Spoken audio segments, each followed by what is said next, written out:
इसी आत्मा को यजमान के रूप में भी संबोधित किया जा रहा है। इस मंत्र में आत्मा के 4 नाम उल्लेखित किए गए। पहला वायु, दूसरा इंद्र, तीसरा गोपति, चौथा यजमान। आत्मा को वायु क्यों कहा? यह वायु की तरह से वेग वाली है, वायु से भी ज्यादा वेग वाली है, इसलिए इसको वायु कहा। निरंतर गमन करती रहती है। अब इस जीवन में है, इस जन्म में है, इस शरीर से जब आत्मा निकल जाएगा तो अगला जन्म भी तुरंत ग्रहण कर लेगा, रुकता नहीं है, सतत गमन करने वाला है आत्मा, इसलिए उसको वायु कहा। फिर क्या कहा? इंद्र कहा। इंद्रियों का मालिक होने से, इंद्रियों को नियंत्रण में रखने से और ऐश्वर्य का संपादन करने वाला होने से भी आत्मा को इंद्र कहा।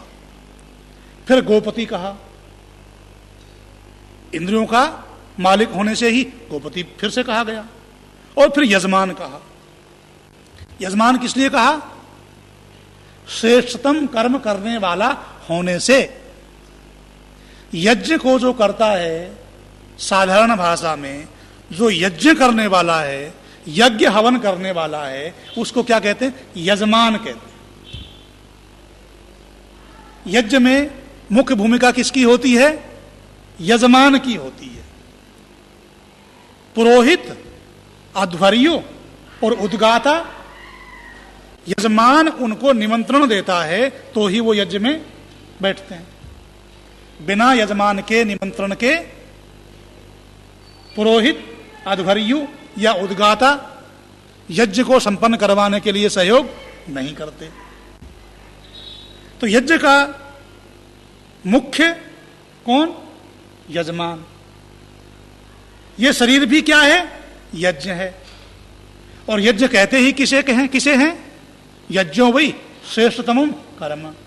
श्रेष्ठतम कर्मों का नाम ही यज्ञ है। उन श्रेष्ठतम कर्मों के करने वाला होने से उन कर्मों को करने वाला आत्मा क्या हो गया? यजमान हो गया। तो अब पिता परमात्मा कह रहे हैं यजमानस्य पशून पाही, इस यजमान के पशुओं की रक्षा हो। यह उपसंहार कर दिया। पहले विस्तार से कहा, इच्छा के लिए, क्षमता के लिए तुम्हें प्रेरित करता हूं। तुम्हारी इंद्रियां स्वस्थ हों, सुदृढ़ हों, प्रजावती हों, निरोग हों, अहिंसित हों, ये सब हों, अचंचला हों। और फिर उपसंहार करते हुए कहा, तुम्हारे इन पशुओं की, इंद्रियों को भी क्या कहा? पशु कहा। यजमान के पशुओं की पाही, रक्षा करो। गाय को पशु कहा, इसलिए गौ पशु। इंद्रियों को पशु क्यों कहा?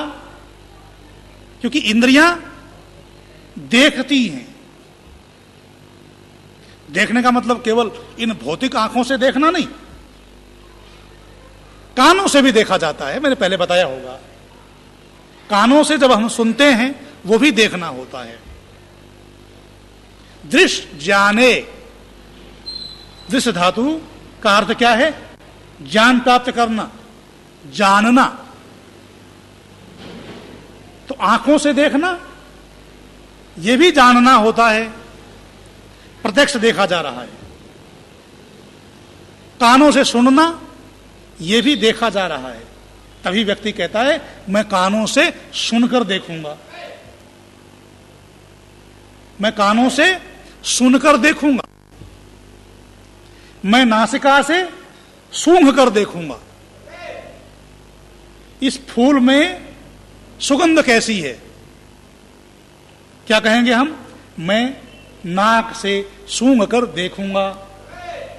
आंखों से तो नहीं देख रहे ना, नाक से देख रहे हैं।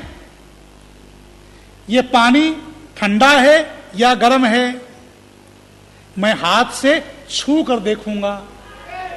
आंखों से तो नहीं देख रहे ना, त्वचा से स्पर्श करके देख रहे हैं।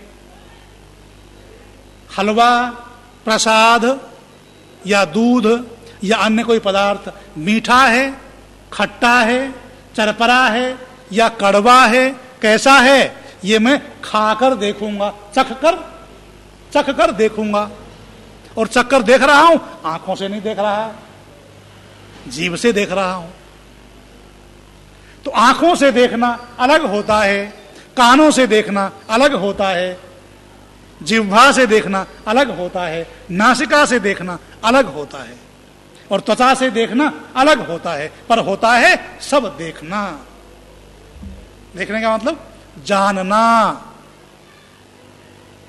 तो यजमान के अर्थात श्रेष्ठतम कर्म के करने वाले आत्मा के जो पशु हैं, देखने वाले हैं। कौन है देखने वाले? इंद्रियां,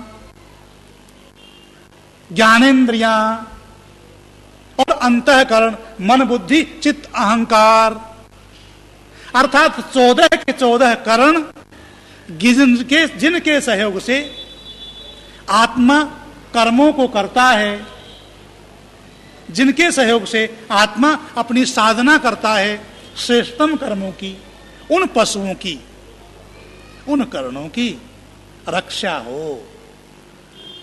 इन पशुओं की, पशु को पशु क्यों कहते हैं? पश्यति इति पशु, देखने वाले को, ज्ञान प्राप्त करने वाले को आत्मा इन अंतःकरण के और बहिष्करणों के, बाह्य करणों के माध्यम से ही देखता है, जानता है। तो ऐसे आत्मा के इन पशुओं की रक्षा हो। सुख का मूल है धर्म, धर्म का आधार है वेद। ईश्वर प्रदत्त विश्व के प्राचीनतम ज्ञान, वेदों का दिव्य संदेश जानने के लिए पढ़िए धार्मिक, पारिवारिक, सामाजिक, नैतिक एवं राष्ट्रीय चेतना का मासिक पत्र दिव्य युग।